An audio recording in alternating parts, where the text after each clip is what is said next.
राधे राधे दोस्तों, आइए जानते हैं इस वीडियो में भगवान श्री कृष्ण का नाम लड्डू गोपाल कैसे पड़ा और वो सबको इतने प्रिय कैसे हो गए। जिसे देखो वो अपने घर में ठाकुर जी को रखकर सेवा करना चाहते हैं। तो कथा इस प्रकार है। ब्रजभूमि में बहुत समय पहले श्री कृष्ण के परम भक्त रहते थे कुंभन दास जी। उनका एक पुत्र था रघुनंदन। कुंभन दास जी के पास बांसुरी बजाते हुए श्री कृष्ण का एक विग्रह था। वे हर समय प्रभु की भक्ति में लीन रहते और पूरे नियम से श्री कृष्ण की सेवा करते।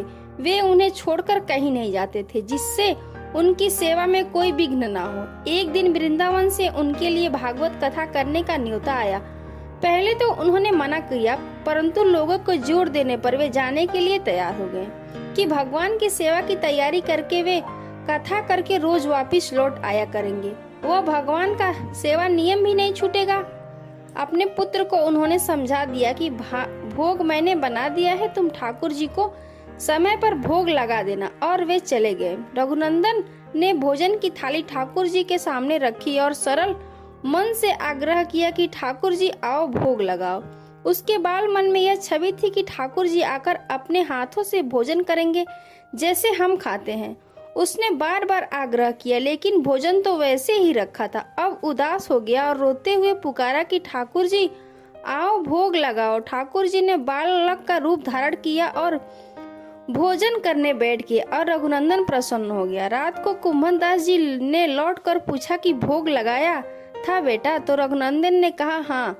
उन्होंने प्रसाद मांगा तो पुत्र ने कहा कि ठाकुर जी ने सारा भोजन खा लिया।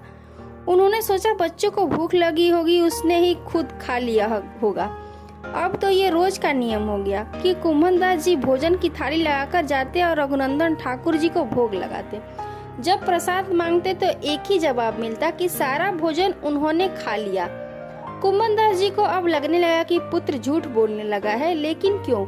उन्होंने उस दिन लड्डू बनाकर थाली में सजा दिए और छुप कर देखने लगे कि बच्चा क्या करता है। रघुनंदन ने रोज की तरह ही ठाकुर जी को पुकारा तो ठाकुर जी बालक रूप में प्रकट होकर लड्डू खाने लगे। यह देख कुंभन दास जी दौड़ते हुए आए और प्रभु के चरणों में गिरकर विनती करने लगे। उस समय ठाकुर जी के एक हाथ में लड्डू और दूसरे हाथ का लड्डू मुख में जाने को था कि वे जड़ हो गए। उसके बाद से उनकी इसी रूप में पूजा की जाती है और वे लड्डू गोपाल कहलाए जाने लगे। ठाकुर जी के बारे में और जानने के लिए सब्सक्राइब करें मेरे चैनल क्रिएटिव कहानियां को और वीडियो को लाइक करना ना भूलें। जय सीताराम।